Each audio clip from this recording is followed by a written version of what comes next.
తెలుగు రాష్ట్రాల్లో కొత్త తరం రాజకీయాలు చేస్తారంటూ దూసుకొస్తోంది జనసేన.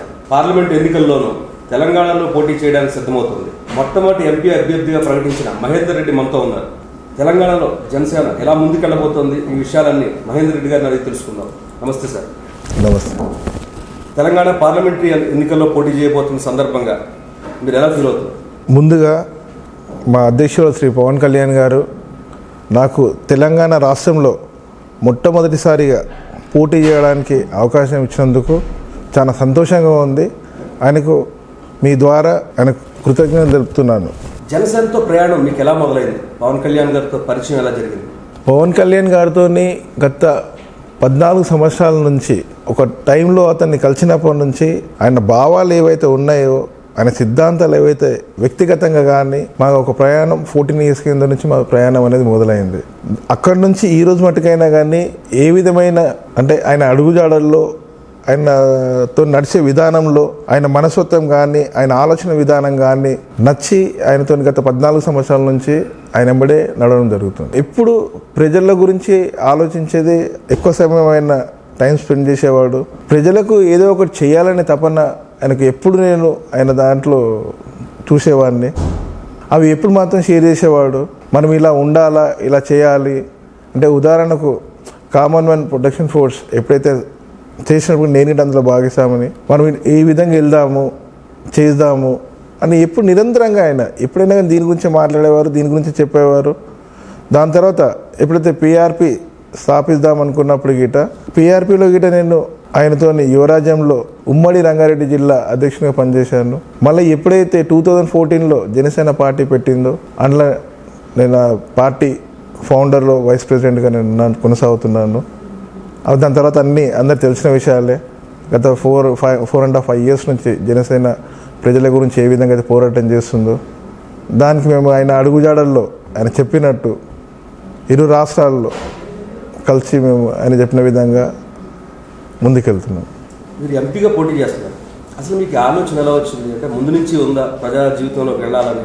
అంటే పోటీ అనే విషయం ఏంటంటే, ముందు నుంచి జనసేన పార్టీ అనేది ఇరు రాష్ట్రాల్లో 2019 ఎలక్షన్స్ పోటీ చేయాలనే ఆలోచనతో 2014 నుంచే మేము పనిచేస్తున్నాం. దానికి అనుగుణంగా కొంచెం ఎక్కువగా ఆంధ్రప్రదేశ్లో దృష్టి పెట్టడం జరిగిందనేది అది వాస్తవము.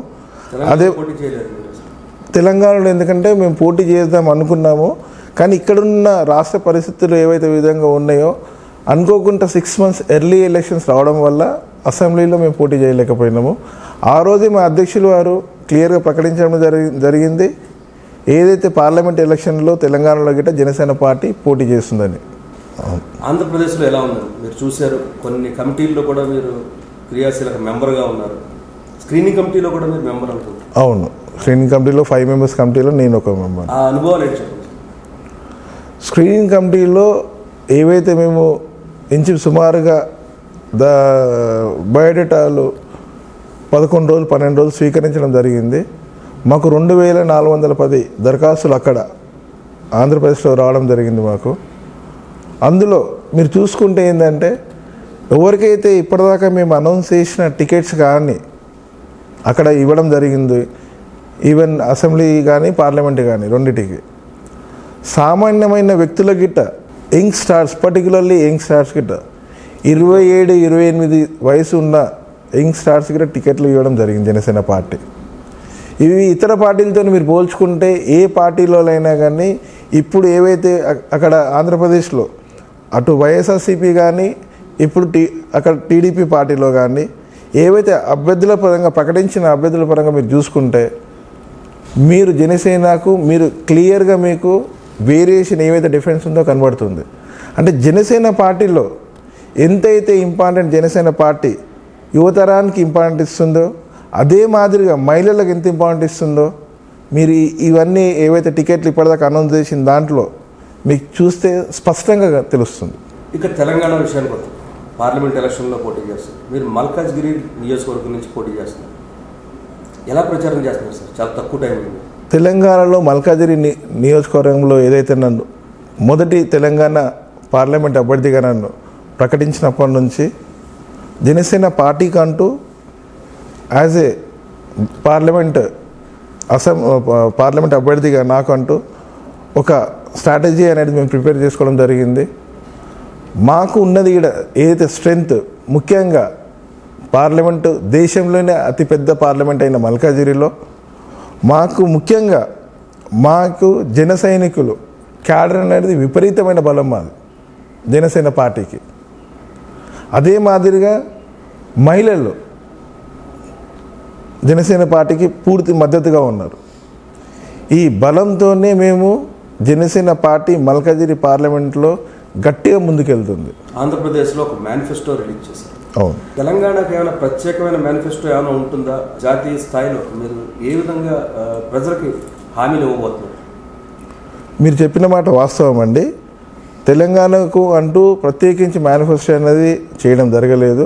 కానీ ఆంధ్రప్రదేశ్లో ఏవైతే మేము మా మేనిఫెస్టో రిలీజ్ చేసామో, ఆల్మోస్ట్ ఇప్పటిదాకా మా అధ్యక్షులు వారు అనౌన్స్ చేసిన పాయింట్స్ ఉన్నాయో అందులోకి సంబంధించి సెంట్రల్ నుంచి రావాల్సిన పాయింట్స్ ఏవైతే ఉన్నాయో, ఉదాహరణకు ఎగ్జాంపుల్ 33% ఆఫ్ రిజర్వేషన్, మహిళా రిజర్వేషన్ ఉంది. ఇలాంటి ఏవైతే అంశాలు ఉన్నాయో దాని మీద అక్కడ ఆంధ్రప్రదేశ్లో కానీ ఇక్కడ తెలంగాణలో కానీ జనసేన కట్టుబడి ఉంటుంది. మా జనసేన పార్టీ గొంతు పార్లమెంట్లో వినిపించడం జరుగుతుంది. ఆంధ్రప్రదేశ్లో ప్రతి ఏ సభ పెట్టినా కానీ వాళ్ళు అక్కడ కోరేది ఒకటే, సిపిఎస్ విధానం ఏదైతే ఉందో దాన్ని రద్దు కోరుతున్నారు. దానికి పలు సభల్లో మా అధ్యక్షులు వారు క్లియర్గా చెప్పడం జరిగింది. దాని గురించి జనసేన పార్టీ పోరాడుతుందని చెప్పేసి. అదే మాదిరిగా సచార కమిటీ సూచనలు ఏవైతే ఉన్నాయో దానికి అనుగుణంగా గిట్ట జనసేన పార్టీ పోరాడుతుందనేసి అన్నాం. ఇలాంటి పాయింట్స్ పోయినా కొన్ని పాయింట్స్ ఉన్నాయి. అవన్నీ పాయింట్స్ మీద జనసేన గొంతు పార్లమెంట్లో వినిపిస్తాం. మీరు పోటీ చేయబోతుంది మల్లారెడ్డి గారు.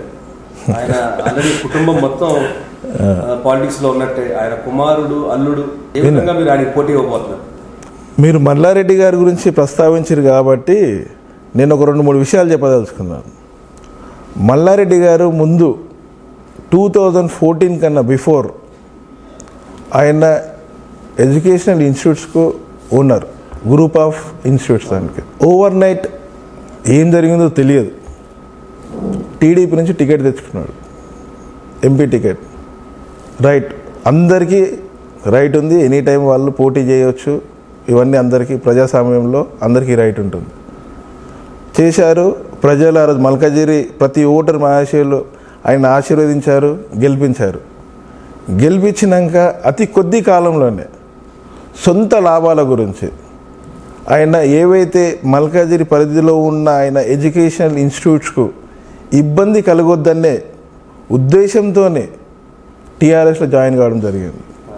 అయినాక ఇప్పుడు మళ్ళీ ఆయన ఇందులో మల్కాజిగిరి పార్లమెంట్లో భాగమైనట్టు అటువంటి కాన్స్టిట్యున్సీ, మేడ్చల్ కాన్స్టిట్యున్సీ నుంచి అసెంబ్లీలో పోటీ చేశాడు, భారీ మెజార్టీతో గెలిచాడు. గెలిచినాక మినిస్ట్రీ తీసుకున్నాడు. ఇప్పుడు అదే మళ్ళా టికెట్ వాళ్ళ అల్లునికి ఇప్పించుకున్నారు, రాజశేఖర రెడ్డి గారికి. అంటే దీన్ని బట్టి మీరు కానీ ప్రజలు కానీ ఆలోచించాల్సిన విషయం ఏముందంటే, ఇక్కడ ముఖ్యంగా ఒక పాయింట్ గమనించాలి. అంటే వాళ్ళ కుటుంబానికి సంబంధించిన వాళ్ళే ఉండాలి. వాళ్ళ బిజినెస్లకు ఏ విధమైన ఇబ్బందులు కలగొద్దు ఫ్యూచర్లో. ప్రజలకు మాత్రం ఏ విధమైన న్యాయం మాత్రం చేసే ఉద్దేశం లేదు. ఇప్పుడు మేము ఉన్నాము, ఇప్పుడు నా మటుకు నేను 14 years నుంచి ఉన్నాను, సారెమ్మడి తిరుగుతున్నాను. అన్నీ నా ఏవైతే బిజినెస్ పరంగా చూసుకుంటే నేను నా సొంత లాభం గురించి నేను ఏ రోజు వచ్చి చేయలేదు. మేము పీఆర్పీ అప్పుడు పనిచేసాం, దాని తర్వాత ఉన్నాం, ఏ పార్టీలకు పోయి పనిచేయలేదు. మేము అదే మాదిరిగా మేము బిజినెస్ సొంత లాభాల గురించి చూసుకుంటే మేము కూడా ఎక్కడో ఉండేవాళ్ళం. కానీ మేము ఒక్కటే ఒక సిద్ధాంతాలు ఏవైతే ఉన్నాయో పవన్ కళ్యాణ్ గారి, ఆ సిద్ధాంతాలకు నమ్మి ఆ సిద్ధాంతాలకు అనుగుణంగా ఒకటే ఎంచుకొని నడుస్తున్నాం. వీళ్ళు ఇప్పుడు ఏం గ్యారంటీ అండి? రేపు పొద్దున గెలుస్తారు ఎంపీగా, గెలిచినాక సెంట్రల్లో వచ్చేసి కాంగ్రెస్ యూపీఏ గవర్నమెంట్ ఫామ్ అవుద్ది. ఆ రోజు రాజశేఖర రెడ్డి గారు పోయేసేసి కాంగ్రెస్లో చేరారని గ్యారంటీ ఏముంది? లాస్ట్ టైం మల్లారెడ్డి గారు టీడీపీ నుంచి గెలిచి టీఆర్ఎస్లో చేరినప్పుడు ఈయన గెలిచేసేసి కాంగ్రెస్లో యూపీఏ గవర్నమెంట్లో చేరినని ఏం గ్యారంటీ ఉంది చెప్పండి? అప్పుడు అదే నేను ఉన్నాను, నేను ఖచ్చితంగా చెప్పగలుగుతాను. మాది ఏదైతే పొత్తుందో బీఎస్పీ నుంచి, బహుజన్ సమాజ్ పార్టీ నుంచి మా పొత్తు పెట్టుకున్నాం మేము. ఈ అనేది మా అధ్యక్షులు స్వయంగా ప్రకటించారు. ఇంతవరకు ఏ రీజనల్ పార్టీ సంబంధించిన నాయకులు స్ట్రేట్గా ప్రకటించారండి? ఏమని మాయావతి గారిని ఒక దేశ ప్రధానిగా చూడాలని ఉందని చెప్పేసి. అదే మాదిరిగా చూసుకుంటే ఏదైతే టీఆర్ఎస్ పార్టీ 2014లో చెప్పింది దళితుని ముఖ్యమంత్రి చేస్తా అని చెప్పేసి, ఆ రోజు పోయింది. సెకండ్ టైం మళ్ళీ గవర్నమెంట్ వచ్చింది, ఇప్పుడు పోయింది. కానీ జనసేన పార్టీ ఏకైక పార్టీ ఒకటే మాయావతి గారిని దేశ ప్రధానిగా చూడాలనేసి ఏదైతే బీఎస్పీ పార్టీకి సంబంధించి ఫుల్ స్వింగ్లో ఎలా పోటీ పడుతుంటారు జనసేన కొత్త పార్టీగా? క్లీన్ స్వీప్ ఎప్పుడైతే మీరు చేసింది అనేసి అని చెప్తున్నారో, నా ఉద్దేశంలో మేము జనసేన పార్టీ ఏ విధంగా చూస్తుందంటే దీన్ని 119 సీట్లకు 88 సీట్లు గెలిచిందండి. గెలిచిన 3 నెలలు కాలే రిజల్ట్స్ ఎలక్షన్స్ వేసేసి మళ్ళీ 12 మందిని తీసుకున్నారు. ఏం అవసరం? మేము జనసేన పార్టీ ఏ విధంగా చూస్తానంటే, నేను as a Janasena party Malkajgiri అభ్యర్థి కాకుండా ఒక ఓటర్గా చూస్తున్నాను. ఈ సమాధానం ఓటర్గా చెప్తాను మీకు. 12 మంది ఎందుకు తీసుకున్నారంటే మొన్న ఎమ్మెల్సీ ఎలక్షన్స్ గురించి వాళ్ళ సపోర్ట్ కావాలి కాబట్టి. ఈ విధంగా టీఆర్ఎస్ పార్టీ రాజకీయం నడుపుతుంది. అంటే ప్రతిపక్షం కానీ గవర్నమెంట్కి అగనిస్ట్ మాట్లాడే వ్యక్తులు ఒక లీడర్షిప్ లేకుండా చంపేస్తుంది. దీనికి డెఫినెట్గా దీనికి మాట్లాడే వ్యక్తులు రావాలా, మాట్లాడాలా. ఎందుకంటే ఒక పరిపాలన సక్రమంగా జరగాలంటే వాళ్ళను ఎప్పటికప్పుడు మీరు చేసే తప్పు ఒప్పు అని మాట్లాడాలి. చట్టసభలు ఎందుకున్నాయండి? దేని గురించి పనిచేస్తున్న చట్టసభలు? చట్టసభలలో ఏది చెప్తే అదే విధంగా పోవడమా? అసలు టైంలో చట్టసభలు ఎందుకండి? ఒక వ్యక్తి కేసీఆర్ గారు ఒకరే చేసుకోవచ్చు కదా. సమస్యల గురించి చర్చించాలి కదా. ఆపోజిషన్ పార్టీస్ ఎట్లాగెళ్ళి వస్తాయి? అందుకే కదా చట్టసభలు మనకు పెట్టింది. అది లేకుంటే మొత్తం నాశనం పట్టిస్తున్నారు. టీఆర్ఎస్ పార్టీకి జనసేన పార్టీకి ఏ విధమైన తేడా ఉందండి? ఈరోజు జనసేన పార్టీ తెలంగాణలో ఇది మొదటి అడుగు. మా వంతు మేము ప్రయత్నిస్తాం. నిరంతరం ప్రజల గురించి మా గొంతు వినిపిస్తాం. రేపొద్దున దీనికి సంబంధించిన రిజల్ట్స్ ఏ మాదిరిగా ఉంటాయా ఏంటా అనేది మాకు ముఖ్యం కాదు. మాకు సంబంధించిన మటుకు ఒకటే మాది, ప్రజల తరఫున సమస్యల మీద గలమెత్తి పోరాడాలి. నిరంతరం వాళ్ళ వాయిస్ లేవనెత్తాల, మాట్లాడాల, ఫైట్ చేయాల. ఇదే విధంగా ఇదే నిదానంతో ముందుకెళ్దాం. పవన్ కళ్యాణ్ గారు ఆంధ్ర ప్రాంతానికి చెందినవాడు కాబట్టి ఆంధ్ర పార్టీ అన్నారు. దాని గురించి మీరు ఏమంటారు? దేశం మొత్తంలో వందల వేల పార్టీలు ఉన్నాయి. ఇప్పుడు ఒక పార్టీకి సంబంధించిన వ్యక్తి స్థాపించిన వ్యక్తి ఏదో ఒక ప్రాంతానికి సంబంధించిన వ్యక్తి ఉంటాడు కదా. అంటే ఆ పార్టీ ఆ ప్రాంతంలో ఉండాలా, ఆ రాష్ట్రంలో ఉండాలా, దేశంలో ఎక్కడ పోటీ చేయొద్దా? చేయొద్దా? మరి ఇసుంటి టైంలో ఎందుకండి మరి ఇప్పుడు కాంగ్రెస్ పార్టీ కానీ బీజేపీ కానీ ఈ పార్టీలకందరికీ ఏదో ఒక ప్రాంతానికి సంబంధించిన వ్యక్తి ఈరోజు దినం ప్రెసిడెంట్గా ఉన్న వ్యక్తి ఒక ప్రాంతానికి సంబంధించిన వ్యక్తే కదా. మళ్ళీ ఆ పార్టీలనేమో మొత్తం దేశం మొత్తం నేషనల్ పార్టీస్. ఈ పార్టీకి మాత్రం పవన్ కళ్యాణ్ గారిది జనసేన పార్టీ మాత్రము ఆంధ్రప్రదేశ్ సంబంధించిన పార్టీ. ఇదెక్కడ పద్ధతి? కేంద్రంలో కూడా చక్రం తిప్పుతానంటున్నారు కేసీఆర్ గారు పార్లమెంట్ ఎలక్షన్లో గెలిచి. ఈ సందర్భంలో మీరు కూడా అడుగుపెట్టారు. ఏ విధమైన పోటీ మీరు ఇవ్వబోతారు? తప్పకుండా అండి.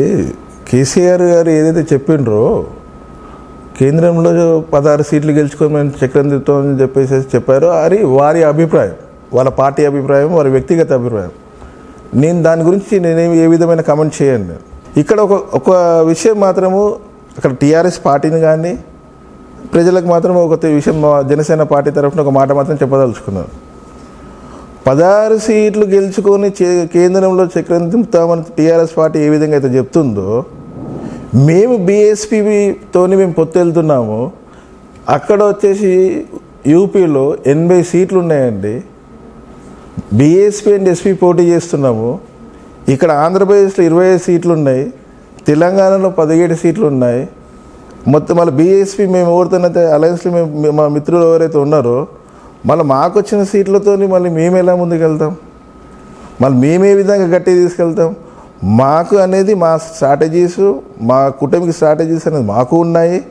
మేము ఎలా వెళ్ళాలో మాకు దానికి అనుగుణంగా టీఆర్ఎస్ పార్టీకి గట్టిగా బుద్ధి చెప్పే విధంగా ప్రజల్లోకి వెళ్తాం. జాతీయ రాజకీయాల్లో టీఆర్ఎస్ కన్నా మీరే బలంగా ఉన్నారంటారు. అవును, మీరు చెప్పండి కాదా? మీరు చెప్పిన మీరు ఒక చెప్పండి. ఇప్పుడు అదే కాదండి, మీరు ఒక మాట చెప్పండి. ఇప్పుడు 16 సీటు తప్పించి 17 సీట్ ఏదో చెప్పని టీఆర్ఎస్ను.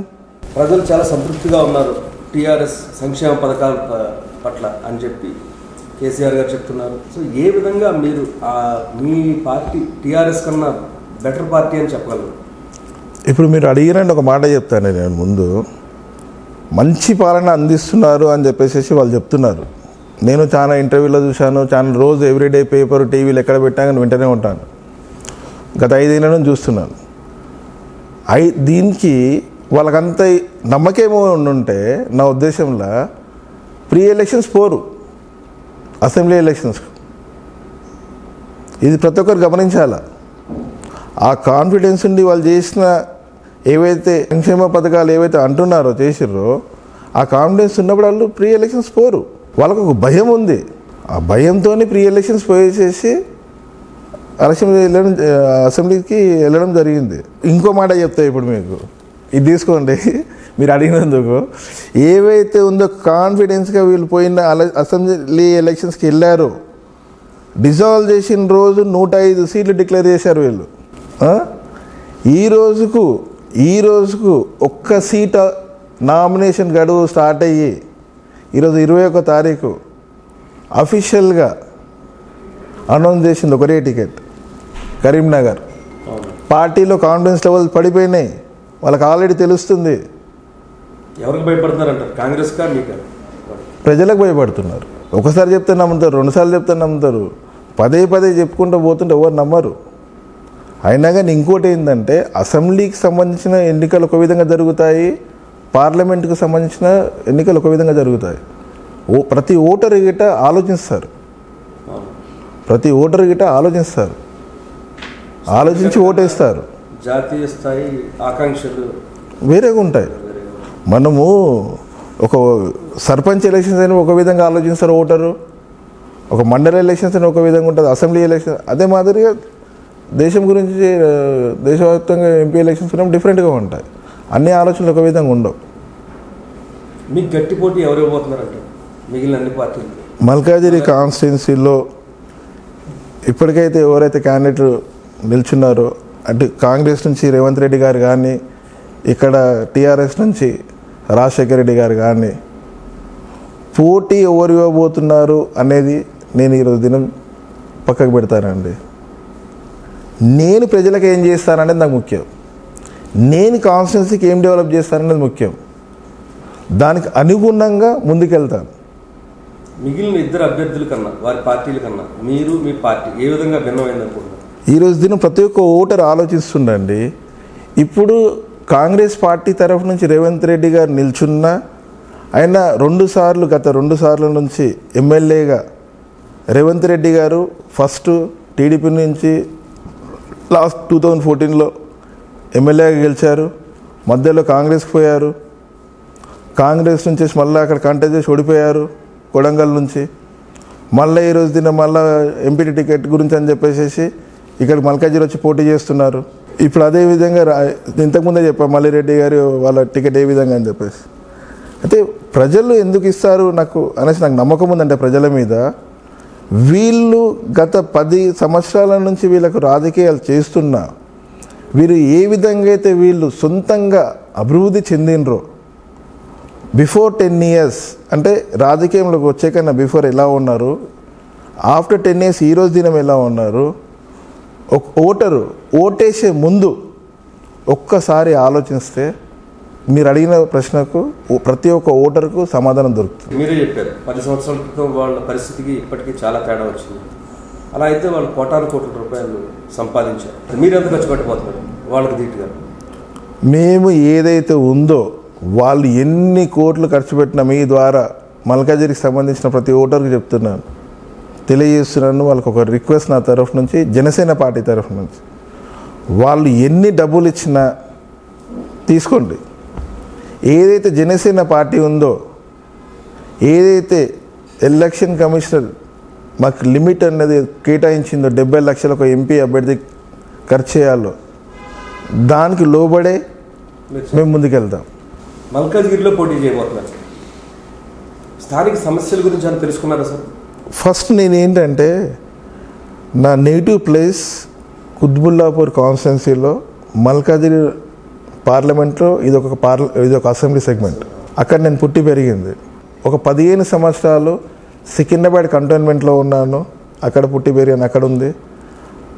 మళ్ళీ ఇప్పుడు ప్రెజెంట్ ఉంటుంది కొంపల్లిలో.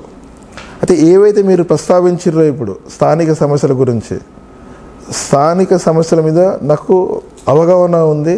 అదే కాకుండా ఏవైతే సమస్యలు గత కొన్ని సంవత్సరాల నుంచి పెండింగ్లో ఉన్నాయో ఆ సమస్యలు మా దృష్టికి వచ్చినప్పుడు మీ ద్వారా ఒక మాట మాత్రం తెలియజేసుకుంటున్నాను. ప్రత్యేకించి ఎంపీలకు అనేది, ప్రతి ఎంపీకి అనేది ఇయర్లీ సెంట్రల్ గవర్నమెంట్ రేపు పొద్దున ఓవర్ ఫామ్ చేసిన ప్రత్యేకించి ప్రతి ఎంపీకి ఒక ఫండ్ అనేది అలాట్ చేయడం జరుగుతుంది. నియోజకవర్గం డెవలప్మెంట్స్ గురించి అలాట్ చేసినప్పుడు మేము జనసేన పార్టీ ముఖ్యంగా మల్కాజిరి, నేను ప్రజల ఆశీర్వాదంతో రేపు పొద్దున నేను గెలిచి పార్లమెంట్లో అడుగు పెడితే ఫస్ట్ మల్కాజిరి ప్రజలకు చేసేది ఏంటంటే, ఏవైతే ఫండ్స్ అలాట్ చేసిన దాంట్లో ఎవ్రీ బడ్జెట్, ఇప్పుడు బడ్జెట్ అలాట్ చేసిన దాంట్లో ఈ బడ్జెట్ అంతా ఈ ఇయర్ ఖర్చు పెట్టింది నెక్స్ట్ బడ్జెట్ అయ్యేకన్నా బిఫోర్ ఈ కాన్స్టిట్యున్సీలో ఓపెన్గా ప్రజల మధ్యలో మీటింగ్ పెట్టి మీడియా మిత్రుల ముంగట మీడియా ద్వారా ఏవైతే దేనికి ఈ ఫండ్స్ ఈ కాన్స్టిట్యున్సీలో అలాట్ చేసిన ఫండ్స్ వచ్చినాయో దేనికి స్పెండ్ చేసినామో ఒక శ్వేతపత్రం ద్వారా విడుదల చేయడం జరుగుతుంది. రీసెంట్లీ ఒక చిన్న ఎగ్జాంపుల్, ఈరోజు పొద్దున నేను వస్తుంటే నాకు ఒక అతను ఫోన్ చేశాడు. మల్కాజిరి అసెంబ్లీలో ఏదైతే బొల్లారం పరిధిలో రైల్వే గేట్ సమస్యని గత సంవత్సరాల తరబడి నుంచి ఇబ్బంది పడుతున్నారు. మల్లారెడ్డి గారు అంటే ప్రీవియస్ ఎంపీ, అంటే గత 15-20 ఇయర్స్ నుంచి ప్రతి ఒక్క ఎంపీ ఎవరున్నా కానీ, ఎందుకంటే ఇది ఎంపీ సెంట్రల్ గవర్నమెంట్ చేయాల్సిన పని. ఇది అందులో మాదిరిగా స్టేట్ గవర్నమెంట్ అనుకున్నా కానీ చేయొచ్చు, కానీ ముఖ్యంగా ఏంటంటే సెంట్రల్ గవర్నమెంట్ ఇటువంటి ఏవైతే ఉన్నాయో దీనికి కట్టుబడి ఉండి ఇలాంటి పరిష్కరించడానికి శాయశక్తిలో ప్రయత్నించి ఎట్టి పరిస్థితుల్లో చేస్తాం ఇటువంటి మేము. ఎందుకంటే మాకు ఏ విధమైన జనసేన పార్టీ కానీ మాకు కానీ వేరే లేవు. మా ఎజెండా వెరీ క్లియర్. ప్రజలకు సంబంధించిన సమస్యలు వీలైనన్ని పరిష్కరించాలి. శాయశక్తిలో 100% ఆ పరిష్కారం మార్గాలు వెతికేసి ఏ విధంగా అయితే దాని మార్గం ఒక కూర్చొని మాట్లాడి చేసి దాని సొల్యూషన్స్ తీసుకురావాలి. మీ నియోజకవర్గంలో ఎలాంటి సమస్యలు మీ దృష్టికి వచ్చాయి, వాటి గురించి మీరు ఎలాంటి పరిష్కార మార్గాల కోసం ఆలోచిస్తున్నారు? ముఖ్యంగా ఏంటంటే ఈరోజు నేను నిల్చున్న ఈరోజు సమస్యలు తీసుకొని నా దృష్టికి వచ్చినాయి నేను తీసుకుంటా అనేది కాదండి. నేను అక్కడ స్థానికుని కాబట్టి నేను గత 20-25 ఇయర్స్ నుంచి అదే నియోజకవర్గంలో ఉంటున్నాను కాబట్టి నేను అక్కడ పుట్టింది అక్కడనే, పెరిగింది అక్కడనే, ఇప్పుడు ఉంటుంది కూడా అక్కడనే. కాబట్టి ఎవ్రీ డే టు డే ఏ నియోజకవర్గంలో మల్కాజిరి నియోజకవర్గానికి సంబంధించి 7 అసెంబ్లీలో ఏ విధమైన ప్రాబ్లమ్స్ ఉన్నాయో అవన్నీ నేను ఎప్పటికప్పటికి నాకు తెలుస్తూ ఉన్నాయి. అది ఎటువంటి సమస్య అయినా కానీ, ఉదాహరణకి ఎగ్జాంపుల్ మన బొల్లారంలో ఉన్న రైల్వే గేట్ ఇష్యూ గత 15-20 ఇయర్స్ నుంచి ఉన్నది. ఈ సెంట్రల్ గవర్నమెంట్ నుంచి చేయాల్సింది. ఇది డెఫినెట్గా నన్ను మల్కాజిరి ప్రజలు ఆశీర్వదించి నన్ను పార్లమెంట్కి పంపిస్తే ఇలాంటి ఇష్యూస్ ఏవైతే ఉన్నాయో దీని మీద మేము ముందుకు తీసుకెళ్తాం. అదే మాదిరిగా ఇవే కాకుండా ముఖ్యంగా ఈ మల్కాజిరి పార్లమెంట్ పరిధిలో కాలుష్యం ప్రాబ్లం ఉంది. చెరువులు అన్నీ ఆల్మోస్ట్ కబ్జా చేయడం జరిగింది. డ్రైనేజీ ప్రాబ్లమ్స్ ఉన్నాయి, మున్సిపల్ వాటర్ ప్రాబ్లమ్స్ ఉన్నాయి. ఇవన్నీ అసలు యాక్చువల్లీ యాజ్ పర్ మనం కాన్స్టిట్యూషన్ ప్రకారం చూస్తే జిహెచ్ఎంసి చేయాల్సిన బాధ్యతలు ఉంటాయి. హైదరాబాద్ సంబంధించిన లోపు వాళ్ళు నెగ్లెక్ట్ చేస్తున్నారు. వాళ్ళు ఓవర్ అండర్లో ఏ గవర్నమెంట్ ఉందండి? టీఆర్ఎస్ గవర్నమెంట్ ఉంది. వాళ్ళు నెగ్లెక్ట్ చేసుకుంటూ వస్తున్నారు. గత 5 సంవత్సరాల నుంచి పరిపాలిస్తుంది టీఆర్ఎస్ గవర్నమెంట్. వాళ్ళు నెగ్లెక్ట్ చేసుకుంటూ వస్తున్నారు. అంటే ఎప్పుడైతే మీరు ఇంతకుముందు నన్ను అడిగారు ఒక సందర్భంలో, మంచి ఏ విధమైన సమస్యలు లేవు, మంచి పరిపాలన అందిస్తున్నామని చెప్పారు.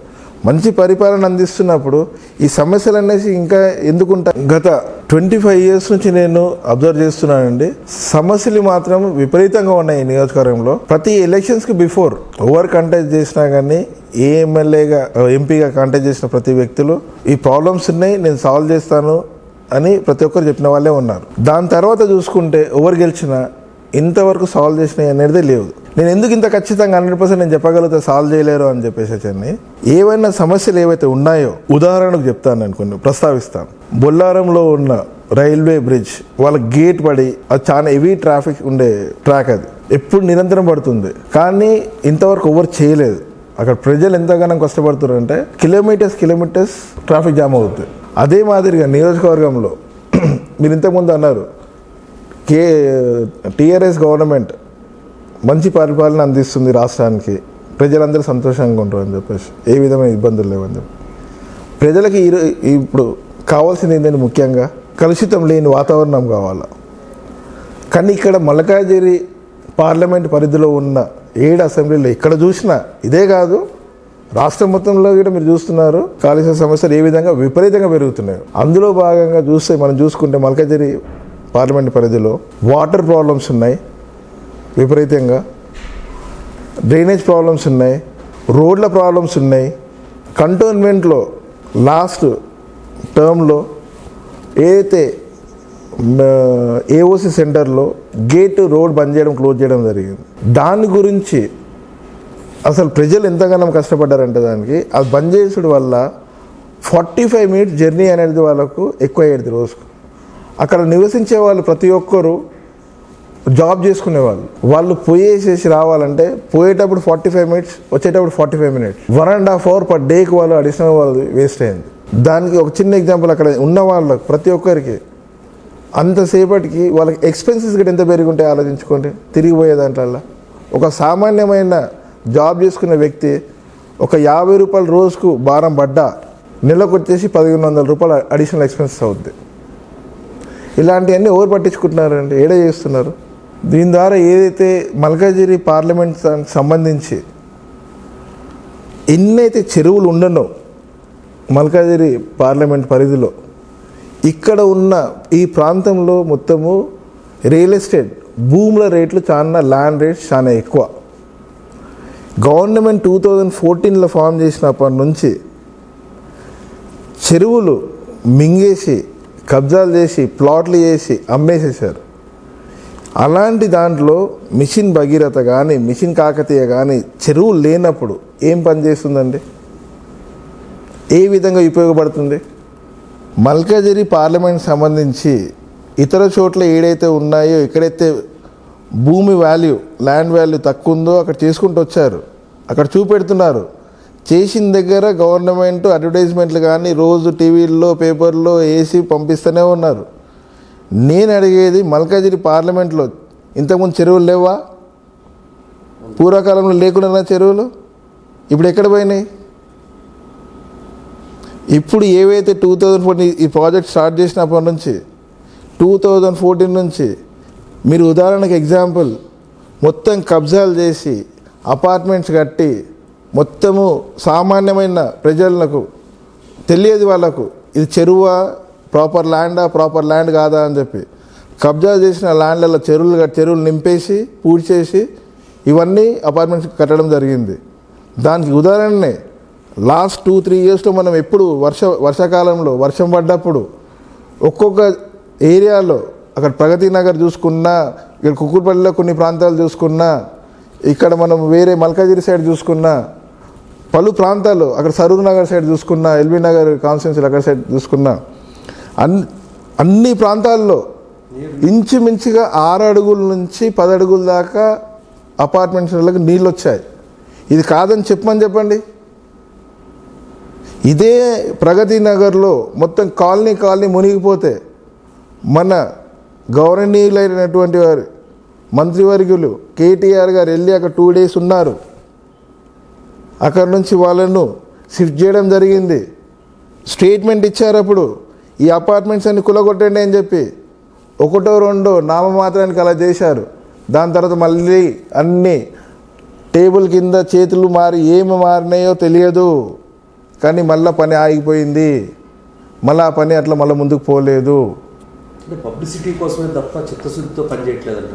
అవునండి, నేను అప్పటి నుంచి అదే చెప్తున్నాను.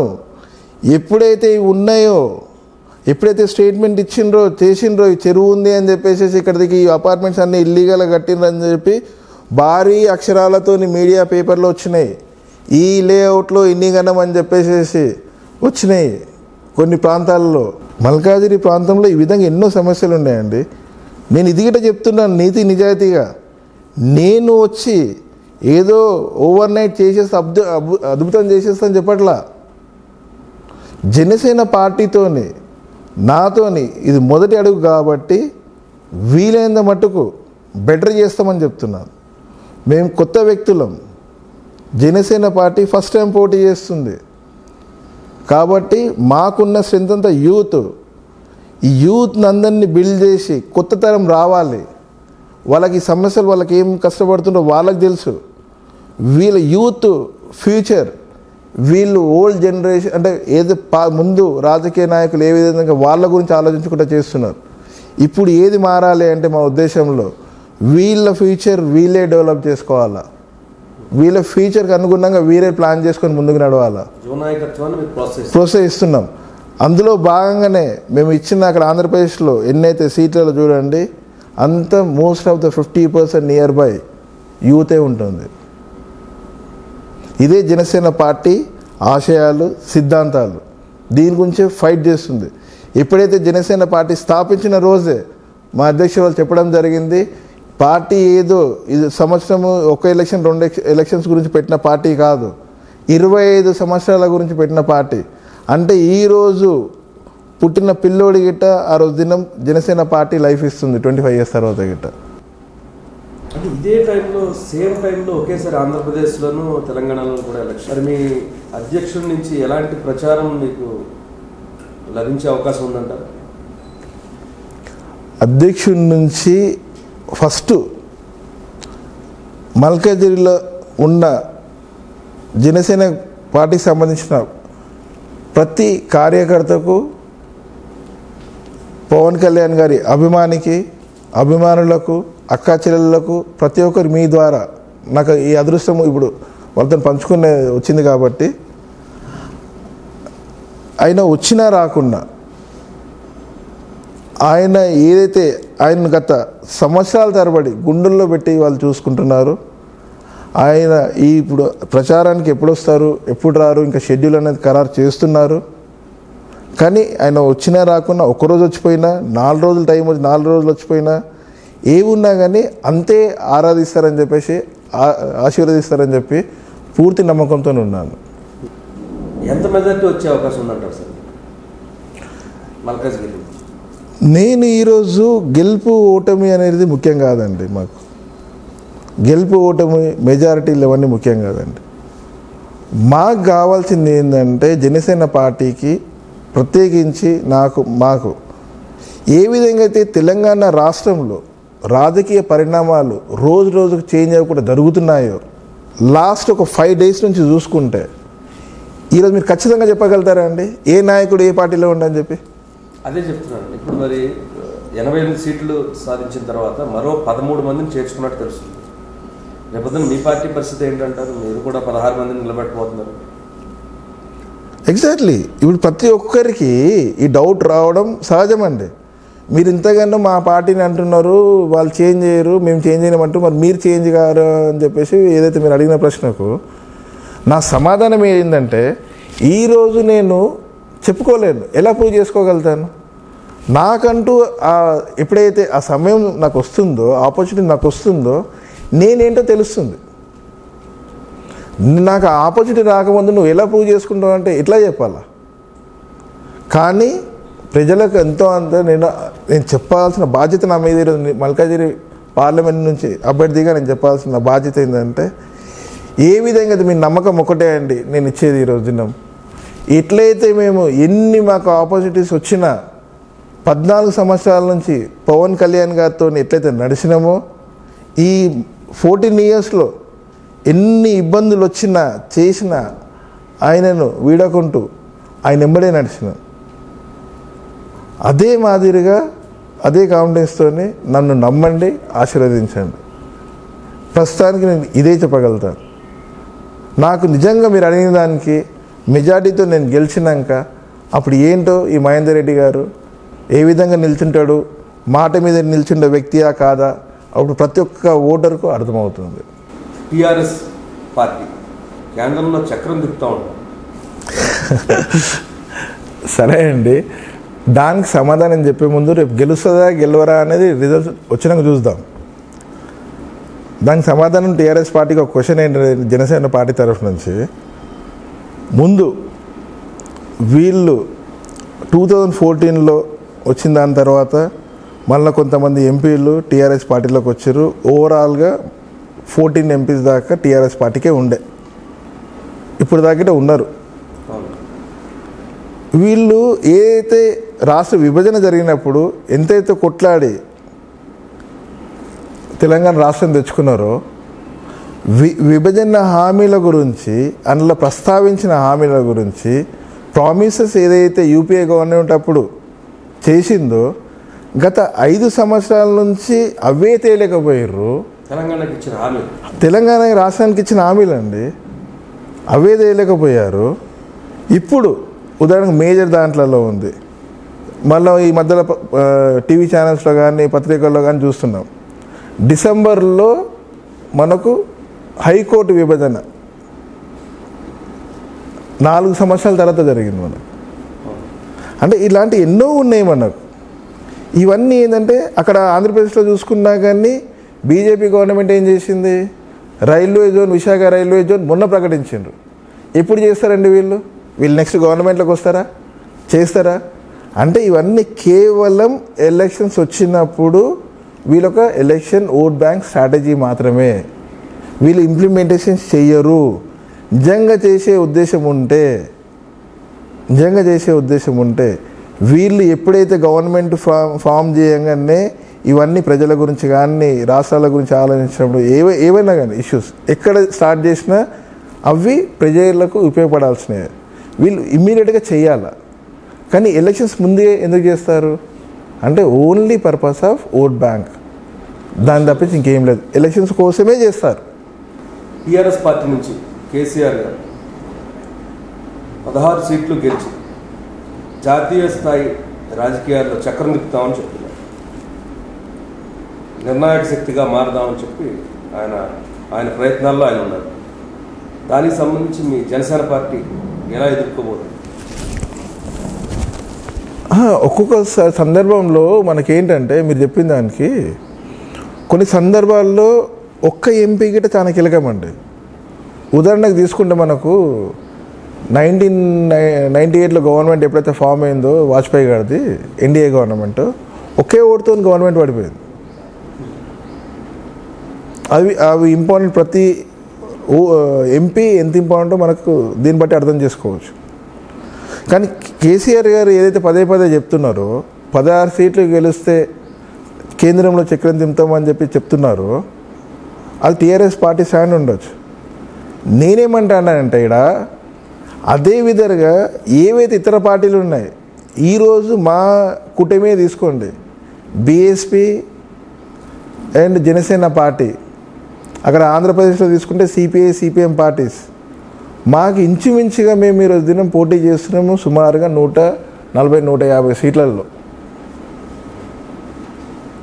మరి మేము ఏ విధంగా మాకు ఆ చక్రము దింపుతామా ఇంకేం చేస్తామా అనేది మాకు ఆపర్చునిటీస్ ఉంటాయి కదా. మా స్ట్రెంత్ మాకుందండి. మీరు ఏదైతే అడిగారో టీఆర్ఎస్ పార్టీని ఏ విధంగా అయితే ఎదుర్కొంటారంటే ఇప్పుడు మీరే ఆలోచించండి. 16 నంబర్ 16 నంబర్ ఎక్కువనా, 150 దాకా పోటీ చేసే పార్టీకి కూటమి ఎక్కువనా? టీఆర్ఎస్ రెండోసారి ప్రభుత్వాన్ని ఏర్పాటు చేసింది. అవును. వాళ్ళని మీరు ఎలా ఢీకొనబోతున్నారు? జనసేన పార్టీ తెలంగాణలో టీఆర్ఎస్ పార్టీని చాలా బలంగా ఢీకొనబోతుంది. మా జనసేన పార్టీ స్ట్రెంత్ ఏందో చెప్తాను. ముఖ్యంగా మేము అసెంబ్లీలో పోటీ చేయలేదు. అందు గురించి మా స్ట్రెంత్ ఏందో ఇక్కడున్న ఇతర పార్టీలకు తెలియదు. కానీ మా స్ట్రెంత్ ఏందో జనసేన పార్టీకి పూర్తి అవగాహన ఉంది. అందులో భాగంగా జనసేన యూత్ ఏదైతే ఉందో, మా అధ్యక్షుల వారికి ఫాలోవర్స్ ఉన్నారో, మా క్యాడర్ ఉందో తెలంగాణలో చాలా స్ట్రాంగ్గా ఉంది. అంతేకాకుండా ముఖ్యంగా మహిళలు అయితే టీఆర్ఎస్ మీద చాలా వ్యతిరేకంగా ఉన్నారు. నేను 100% ఖచ్చితంగా చెప్పగలుగుతా. ఉదాహరణకు 2014లో ఎప్పుడైతే గవర్నమెంట్ ఫామ్ చేసినాక ఈవెన్ అసెంబ్లీలో ఏదైతే ఒక డిప్యూటీ స్పీకర్ పదవి తప్పించి ఒక మినిస్ట్రీ గిట్ట ఇవ్వలేదు మహిళలకు. మహిళలకు ఇంతకుముందు చూసుకుంటే వాళ్ళకి ఎంత ప్రాధాన్యతని ఇవ్వాలండి? టీఆర్ఎస్ గవర్నమెంట్ ఏ మహిళలకు అసలు ఇస్తున్నారండి? మహిళ 100% అంటే జనరల్గా ఈరోజు దినం మనకు పార్లమెంట్లో బిల్ పాస్ కాకుండా బిల్ ఎప్పటి నుంచో పెండింగ్ ఉంది. 33% రిజర్వేషన్ మహిళలకు కేటాయించాలని చెప్పి పాస్ కాలేదు. కానీ కనీసం టీఆర్ఎస్లో 33% కాదు, వాళ్ళకున్నది 1%. అది 1% ఎప్పుడు కేసీఆర్ గారు ఎలా చూస్తారంటే టీఆర్ఎస్ గవర్నమెంట్, కవిత గారు తప్పించి ఇంకా వేరే వాళ్ళను ఏ విధంగా అయినా కానీ ఇంపార్టెంట్ కానీ పదవుల్లో కానీ మినిస్ట్రీ కానీ మీరు 2014 నుంచి చూసుకున్న లాస్ట్ గవర్నమెంట్ 4.5 years గవర్నమెంట్లో చూసినా తెలుస్తుంది మీకు. అదే మాదిరిగా ఇప్పుడు మళ్ళా ఇప్పటికీ 11 మినిస్ట్రీస్ ఇచ్చారు. ఒక మినిస్ట్రీ కూడా మహిళా కేటాయించలేదు. స్పీకరు, డిప్యూటీ స్పీకరు 13 11+2 ఇంతవరకు చేయలేదు. ఇంకా మిగిలిన 6 or 7 ఉన్నట్టున్నాయి. ఏం చేస్తారో తెలియదు. మొన్న సబితా ఇంద్రారెడ్డి గారు అడిగారు ఆపోజిషన్ పార్టీలో మహిళలకు ఏం ప్రాతినిధ్యం వహించలేదని చెప్పి. ఒకరికి కాదమ్మా ఇద్దరికి ఇస్తామని చెప్పారు. సరే ఎప్పుడు ఇస్తారా ఏందని అది వేరే మాట. కానీ మహిళలు ఏ విధంగా అయితే ఉన్నారో టీఆర్ఎస్ పార్టీకి యాంటీగా ఉన్నారని చెప్పడానికి మాత్రం పూర్తి 100% నమ్మకంతో చెప్తున్నాను. ఇది ఏదైతే ఉందో అసెంబ్లీ ఎన్నికల్లో కనబడలేదు. ఎందుకంటే మహిళలకు ఆల్టర్నేట్ అనేది ఈడప్పుడు పార్టీ లేకుండా దేనికి ఓటేయాలని చెప్పి ఒక కూటమిగా ఏర్పడ్డారు కాబట్టి ప్రతి ఓటరుకు కన్ఫ్యూజన్ క్రియేట్ అయింది. అసలు ఈ కూటమిలో ఎవరున్నారో ఏంటో అర్థం కాక వాళ్ళు మహిళలు ఒక స్టాండ్ తీసుకొని ప్రాపర్గా ఓటింగ్ పోలేకపోయారు. ఎటు లేని ఆప్షన్ లేని పరిస్థితుల్లో టీఆర్ఎస్కి ఓట్లు వేశారు. ఇప్పుడు ఆల్టర్నేటివ్గా జనసేన వచ్చింది.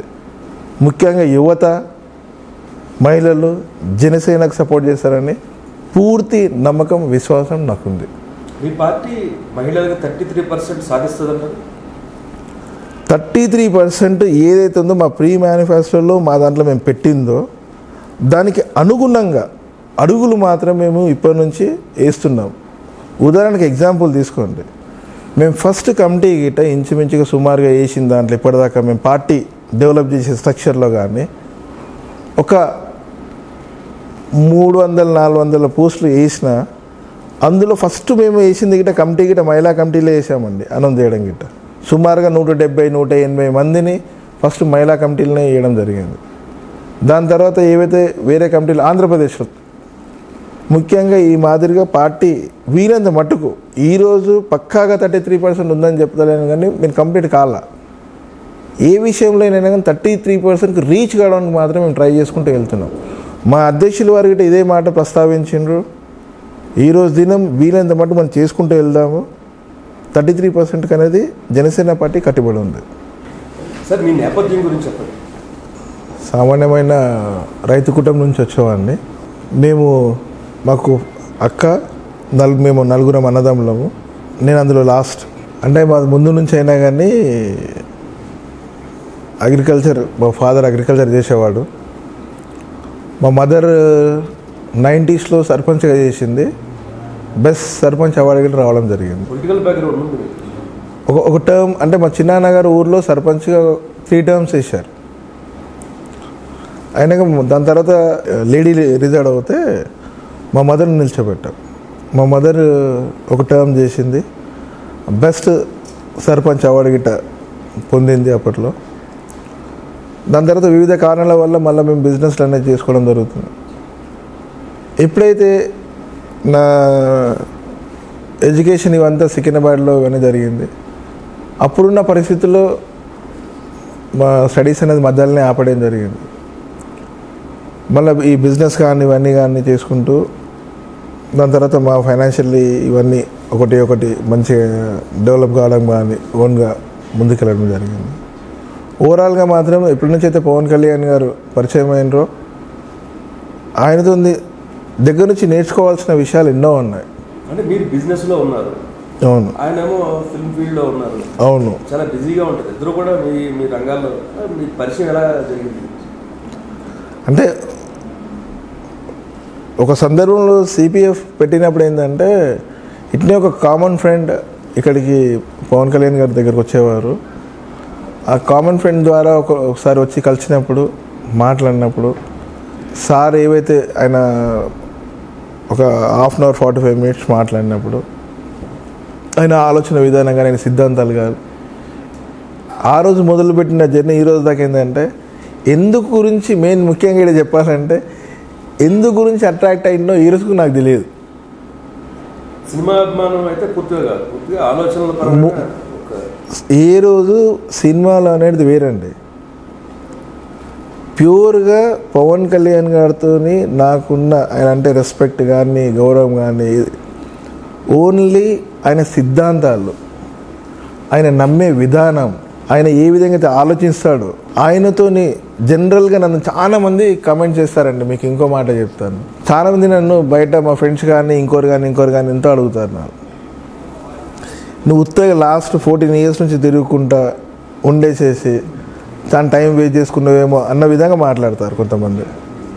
కానీ నాకు తెలుసు నేను ఈ 14 yearsలో పవన్ కళ్యాణ్ సార్తో చేసిన జర్నీలో నేను ఎంతగానో బెనిఫిట్ పొందినో, ఏ విధంగా నేను నా ఆలోచన విధానం మారిందో అనేది నాకు తెలుసు. అది ఎదుటి వ్యక్తులకు తెలియదు. నేను ఈరోజు దినము నా క్వాలిఫికేషన్ ఇవన్నీ పక్కకు పెడితే నేను ఒక వ్యక్తిని ఏ విధంగా గౌరవించాలి, ఏ విధంగా ముందుకెళ్ళాలి, ఆయన దగ్గర ఎంత నేర్చుకున్నా కానీ ఇంకా నేర్చుకోవడానికి బోర్డు అంత ఉంటుంది పవన్ కళ్యాణ్ గారి దగ్గర. రాజకీయంగా ఆయన ఆలోచనలు అంకురించింది కూడా తెలంగాణలోనే అని చెప్తుంటారు. అలాగే పార్టీ కూడా స్థాపించింది ఇక్కడే. దాంట్లో మీ పాత్ర ఎంతవరకు ఉండొచ్చు? నేను ప్రతి పిఆర్పి పెట్టినప్పటి నుంచి ఈరోజు దాకా ప్రతి దాంట్లో ఆయన ఎప్పుడు ఉన్నాను. మీరు అడిగినట్టు మీరు గమనిస్తే 2009 ఎలక్షన్స్ అప్పుడు పవన్ కళ్యాణ్ గారు ఆంధ్ర ప్రాంతంలో కన్నా తెలంగాణ ప్రాంతంలో తిరిగింది ఎక్కువ. క్యాన్వసింగ్ కానీ ఇంకోటి కానీ చేయడం జరిగింది. మీరు ఇంకో మాట అడిగారు, ఆదిలాబాద్ తండాల్లోకి వెళ్ళినప్పుడు మేము ప్రత్యేకించి ఆయనతో పాటు ఉన్నాం. మేము ఏ విధంగా అయితే అక్కడ నీళ్ళకి ఇబ్బంది పడుతున్నారో అది చూసి వాళ్ళ ఎన్నో ప్రతి సభలో ప్రస్తావిస్తూ ఉంటారు పవన్ కళ్యాణ్. అవి ఆయన ఏంటంటే ఇమ్మీడియట్గా ఆయన ఒక మంచి మనిషి. నేను దానికని ఇంకేం చెప్పలేను. ఆయన దగ్గర లేకున్నా కానీ ఏ విధంగా నేను ఎట్లా చేయాలా ఏంటి అనేది మీరు ఎంతో మంది దగ్గర ఎన్నోసార్లు చాలా మంది దగ్గర ఇంటర్వ్యూలలో ఎన్నో చెప్పడం జరిగింది. మాకు ఈ విధంగా సాయం చేసినారు, ఆ విధంగా సాయం చేసినారు అంటే అవన్నీ వాస్తవాలే కదండి. ఆయన చేసే మట్టుకే చెప్తారు కదా. ఇవి గిట ఏంటంటే మేము ఆయన దగ్గరుండి ఆయన చేసిన దాంట్లో ఏవైతే బయటికి వచ్చినాయి ఒక 10% మాత్రమే ఉంటాయి. తెలియని ఎన్నో ఉంటాయి ఆయన సాయం చేసినాయి. మీకు కూడా తెలియకుండా, నాకు కూడా చేయకుండా తెలిసినట్ట. ఉదాహరణకు చెప్పాలంటే మేము ఆఫీస్లో ఎప్పుడైనా ఉన్నప్పుడు ఎవరైనా ఏదైనా ఇబ్బంది వల్ల వచ్చి ఆయన రూమ్లోకి పోతే ఆయన ఏం హెల్ప్ చేస్తాడో, ఎవరికి మాట్లాడతాడో, ఇంకేమి ఇచ్చి పంపిస్తారో ఏందో తెలియదు. కానీ మేము అక్కడ ఉన్నా కానీ మాకు తెలియదు ఆయన ఏం సాయం చేసిండో. మీ నియోజకవర్గ ప్రజలకి మీరు ఏం చెప్పాలనుకుంటున్నారు?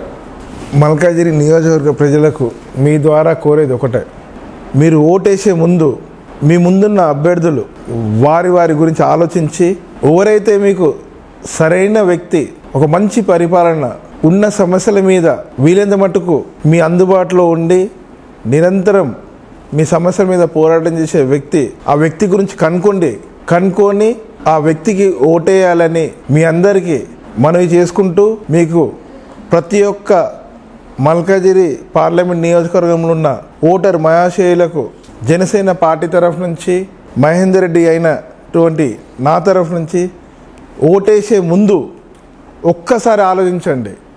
ఆలోచించి మంచి పాలన గురించి ఆలోచించి ఓటేయండి. చేతులెత్తి నమస్కరిస్తున్నాను. థ్యాంక్ యూ వెరీ మచ్ అండి. సార్, మీ పార్టీ గురించి, మీ గురించి అనేక విషయాలు మాతో పంచుకున్నందుకు మీకు కృతజ్ఞతలు. Thank you sir. Thank you.